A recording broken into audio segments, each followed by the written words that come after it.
अस्सलाम वालेकुम। उम्मीद करती हूँ आप सब लोग बिल्कुल खैरियत से होंगे। आज हम जिस टॉपिक पे बात करेंगे वो है सोशल एंग्जाइटी और सोशल फोबिया। तो सबसे पहले हम लोग ये जानने की कोशिश कर लेते हैं कि फ़ोबिया क्या होता है। एक अनरियलिस्टिक चीज़, इंसान, जानवर, एक्टिविटी या किसी सिचुएशन के मुस्तकिल और बहुत ज़्यादा डर को फ़ोबिया कहा जाता है। अब सवाल ये आता है कि सोशल फ़ोबिया क्या होता है। सोशल एंग्जाइटी, जिसे कि हम सोशल फोबिया भी कहते हैं, ये एंग्जाइटी डिसऑर्डर की ऐसी किस्म है जो इंसान के अंदर सोशल सेटिंग यानी समाजी माहौल का बहुत ज़्यादा खौफ पैदा कर देती है। जो लोग इस बीमारी का शिकार हो जाते हैं वो लोगों से बात करने में, नए लोगों से मिलने में, सोशल गैदरिंग्स में जाने से घबराने लग जाते हैं। वो हमेशा इस डर में मुब्तला रहते हैं कि लोग उन्हें जज करेंगे। अब सवाल ये आता है कि सोशल एंग्जाइटी में और शाइनेस में क्या फ़र्क है। शाइनेस और सोशल एंग्जाइटी एक दूसरे से बहुत मुख्तलिफ हैं। शाइनेस शॉर्ट टर्म होती है और किसी इंसान की ज़िंदगी में ज़्यादा खलल नहीं डालती, जबकि सोशल एंग्जाइटी मुस्तकिल है और इंसान को ज़हनी तौर पे बहुत ज़्यादा कमज़ोर कर देती है और इंसान की काम करने की सलाहियत, नए लोगों के साथ न्यू रिलेशनशिप्स बनाने की सलाहियत को बुरी तरह से मुतासिर कर देती है। Now question is that what are the causes of social anxiety, कि सोशल एंग्जाइटी होने के क्या काजेज़ हैं। पहला, इनहेरिटेड ट्रेड्स।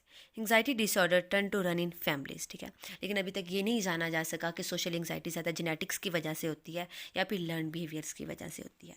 दूसरा, ब्रेन स्ट्रक्चर। हमारे ब्रेन के अंदर एक स्ट्रक्चर मौजूद होता है जिसे ओमेगडुला के नाम से हम लोग जानते हैं। ये हमारे जो अंदर डर या खौफ की फीलिंग को कंट्रोल करता है, और जिन लोगों में ये ओवर एक्टिव हो जाता है उनके अंदर डर ज़रूरत से ज़्यादा डेवलप होना स्टार्ट हो जाता है, जो कि सोशल एंग्जाइटी होने की वजह बन सकता है। Third, environment. Social anxiety disorder बाज़ दफ़ा किसी बुरे तजर्बे या किसी बुरे लर्न बिहेवियर की वजह से भी हो सकता है। बाज़ लोगों में सोशल एंग्जाइटी किसी नाखुशगवार और एम्बेरसिंग वाक़े की वजह से भी डेवलप हो जाती है। और बाज़ दफ़ा अगर आपके पेरेंट्स बहुत स्ट्रिक्ट हैं, आपके घर का इन्वायरमेंट बहुत ज़्यादा तंग है, तो बाज़ दफ़ा इस वजह से भी सोशल एंग्जाइटी जो है वो आप में डेवलप हो सकता है। Risk factor. ऐसे कौन से फैक्टर्स हैं जो किसी इंसान के अंदर सोशल एंग्जाइटी जो है डेवलप होने के चांसेस को बढ़ा देते हैं। पहला, फैमिली हिस्ट्री। अगर आपकी फैमिली में, आपके पेरेंट्स में, आपके सिबलिंग्स में ऑलरेडी किसी को सोशल एंग्जाइटी डिसऑर्डर है, तो आप में सोशल एंग्जाइटी डेवलप होने के चांसेस ऐसे इंसान के मुकाबले में ज़्यादा हैं जिसकी फैमिली हिस्ट्री में ये नहीं है। दूसरा, नेगेटिव एक्सपीरियंस। जो बच्चे जिन्होंने एक्सपीरियंस किया हो टीजिंग को, बुलिंग को, रिजेक्शन को, तो ऐसे बच्चों के अंदर जो एंग्जाइटी डिसऑर्डर है वो डेवलप होने के चांसेस ज़्यादा हो जाते हैं। या वो बच्चे जिन्होंने अपनी ज़िंदगी में फैमिली कन्फ्लिक्ट बहुत ज़्यादा देखे हों, ट्रॉमास बहुत ज़्यादा देखे हों, या उन्हें किसी भी किस्म के इमोशनल, फिज़िकल अब्यूज़ का सामना करना पड़ा हो, तो उनके अंदर जो है सोशल एंग्जाइटी जो है वो डेवलप होने के चांसेस ज़्यादा हो जाते हैं। टेम्परामेंट। एक वो बच्चे जो बहुत ज़्यादा शाय होते हैं या बहुत ज़्यादा डर का शिकार रहते हैं, तो ऐसे बच्चों में भी सोशल एंग्जाइटी डिसऑर्डर जो है वो डेवलप होने के चांसेस ज़्यादा होते हैं। न्यू सोशल और वर्क डिमांड्स। मोस्टली जो है टीन एज के जो बच्चे होते हैं, इस एज में उन्होंने न्यू जो है एक्सपीरियंसेस करने होते हैं, न्यू लोगों से मिलना होता है, तो बाज़ दफ़ा जो है ये भी एक वजह बन सकती है कि जो इन्वायरमेंट उनका चेंज हो जाता है, तो ये भी वजह बन सकता है उनके अंदर सोशल एंग्जाइटी डिसऑर्डर डेवलप होने की। Having an appearance or condition that draws attention.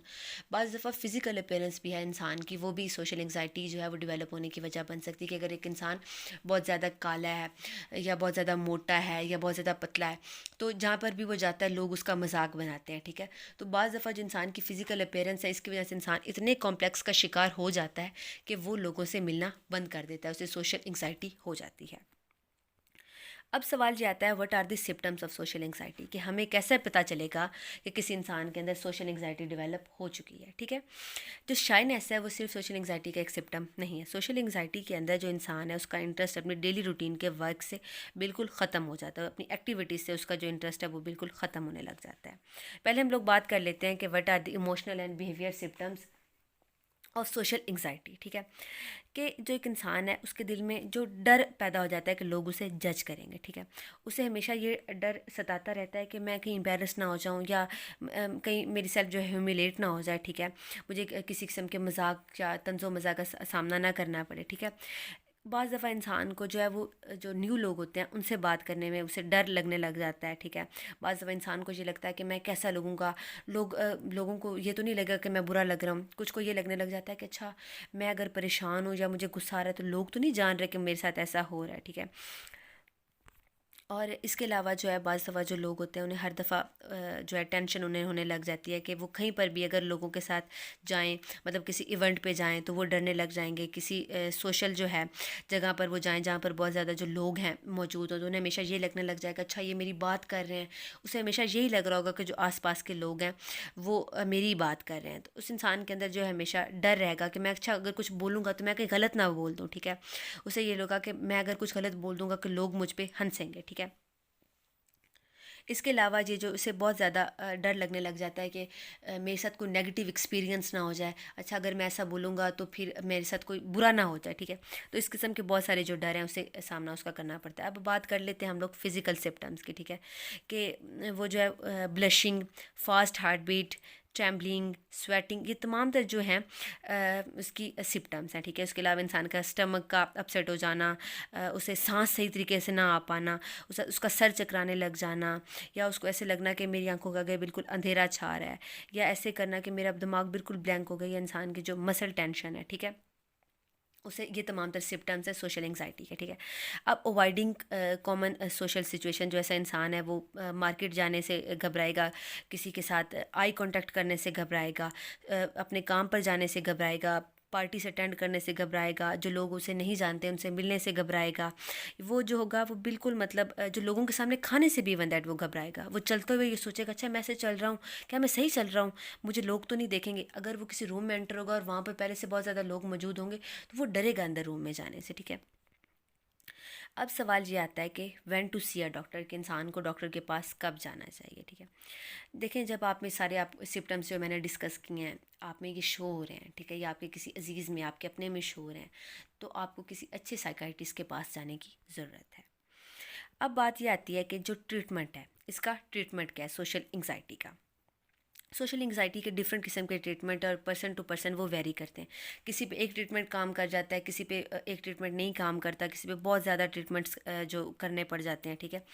अब पहला ट्रीटमेंट क्या है, कॉग्निटिव बिहेवियर, ठीक है। This therapy helps you to learn how to control anxiety, ठीक है। ये थेरेपी होती है जो इंसान को सिखाती है कि किस तरह से आपने अपनी जो एंग्जाइटी है उसको कंट्रोल करना है। कैसे कंट्रोल करना है, रिलैक्सेशन और ब्रीथिंग के ज़रिए। तो आप किस तरह से अपने नेगेटिव थॉट्स को अपने पॉजिटिव थॉट्स में कन्वर्ट कर सकते हो, ये कॉग्निटिव जो थेरेपी है वो आपको सिखाती है। एक्सपोजर थेरेपी, जो एक्सपोजर थेरेपी है वो इंसान को ये सिखाती है कि आपने सोशल सिचुएशंस को कैसे फेस करना है, ना कि उनसे भागना है। ग्रुप थेरेपी, ये आपको ऐसे स्किल्स सिखाती है कि जिसके अंदर आप लोगों के साथ इंटरेक्ट होना सीखते हैं। जब आप ग्रुप थेरेपी के अंदर जाते हैं, ठीक है, तो आप देखते हैं कि अच्छा मेरे जैसे और भी लोग हैं, तो फिर आपको जो लग रहा होता है कि बस मैं ये एक अकेला इस बीमारी का शिकार, तो ये जो आपकी फीलिंग है वो कम हो जाती है, ठीक है। ये बाज़ फिर आपको न्यू स्किल सीखने का भी चांस देती है। इसके अलावा आप लोग घर पे क्या कर सकते हो, अवॉइडिंग कैफ़ीन के कुछ कॉफ़ी वगैरह, चॉकलेट्स या सोडा जो है ये इनसे अवॉइड किया करें कि ये जो इंक्रीज़ कर देते हैं एंग्जाइटी को, ठीक है। गेटिंग प्लेंटी ऑफ स्लीप, कि कोशिश करें कि 8 जो घंटे हैं वो लाजमी अपनी जो नींद है वो पूरी करें, क्योंकि बाज़ दफ़ा जो लेक ऑफ स्लीप है वो भी एंग्जाइटी को डेवलप करने की एक वजह बन सकती है, ठीक है। प्रिवेंशन, देखिए अभी तक क्योंकि सोशल एंग्जाइटी का अभी तक कोई जो एग्जैक्ट वजह हमें नहीं पता चल सकी, ठीक है, लेकिन बस कुछ ऐसे स्टेप्स हैं उनको फॉलो करके हम जो सोशल एंग्जाइटी से बच सकते हैं। पहला क्या, गेट हेल्प अर्ली, कि अगर आपको लगता है कि आपको सोशल एंग्जाइटी डिसऑर्डर हो गया है, तो बजाय घबराने के, परेशान होने के या इस चीज़ को लटकाने से बेहतर है आप किसी से कंसल्ट करें, किसी डॉक्टर से कंसल्ट कर लें या अपने किसी फैमिली मेम्बर से इस बारे में डिस्कस करें। डिस्कशन मस्ट करनी है आप लोगों ने।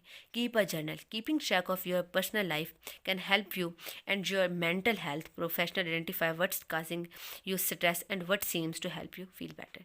कि जब आप एक टेक अ जर्नल लेते हो, ठीक है, तो ये चीज़ आपके अंदर जो सोशल एंग्जाइटी है उसे रिड्यूस करने में आपकी हेल्प करती है, ठीक है। Prioritise your issues in your life, ठीक है, अगर आपके अंदर आपकी लाइफ में कुछ इश्यूज चल रहे हैं तो उन्हें जो ख़त्म करने की कोशिश करें, उन्हें मैनेज करने की कोशिश करें। अपने टाइम को और अपनी जो एनर्जी है, ठीक है, उसे यूटिलाइज़ करने की कोशिश करें, और हमेशा वो काम करने की कोशिश करें जो आपको करके अच्छा लग रहा है, आपको बुरा फील नहीं हो रहा। और अवॉइड अनहेल्दी सब्सटेंस यूज़, मतलब जो चीज़ें आपको लगता है कि आपकी सेहत के लिए अच्छी नहीं है, ठीक है, निकोटीन वगैरह जिनके अंदर होता है या कैफीन वगैरह होती है, ये चीज़ें आपकी जो हेल्थ है इन पे बुरा इफेक्ट डाल सकती हैं, लाइक अल्कोहल या lot of use of drugs, ठीक है। उसे मिनिमाइज़ कर दें, अपनी लाइफ से इन तमाम तर चीज़ों को निकाल दें और एक हेल्दी लाइफस्टाइल की तरफ मूव होने की कोशिश करें। ये तमाम तर चीज़ें जो हैं ये आपको इन तमाम तर ये जो सोशल एंग्जाइटी है इससे जो लड़ने में मदद करेंगे और इसे अवॉइड करने में भी मदद करेंगी। Thanks for watching. इसके अलावा हम लोगों ने ऑलरेडी मेंटल इलनेस पे बात की, हम लोगों ने डिप्रेशन को डिस्कस किया, स्किज़ोफ्रेनिया को डिस्कस किया। अगर आप लोग चाहें तो वो वीडियोस मेरे चैनल पर देख सकते हैं।